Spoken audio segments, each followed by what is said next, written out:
بسم الله الرحمن الرحيم. إذا السماء انشقت وأذنت لربها وحقت وإذا الأرض مدت وألقت ما فيها وتخلت وأذنت لربها وحقت يا أيها الإنسان إنك كادح إلى ربك كدحا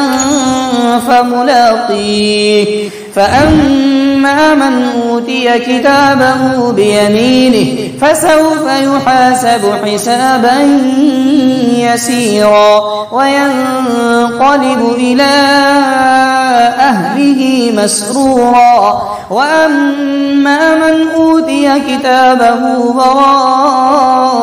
ظهره فسوف يدعو ثبورا ويصلى سعيرا إنه كان في أهله مسرورا إنه ظن أن لن يحور بلى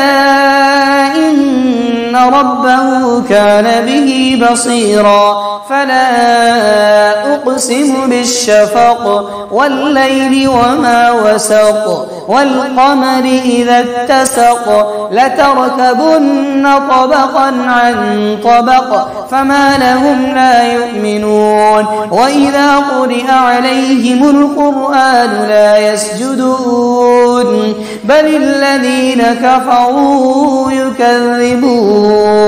والله أعلم بما يوعون فبشرهم بعذاب أليم إلا الذين آمنوا وعملوا الصالحات لهم أجر غير ممنون.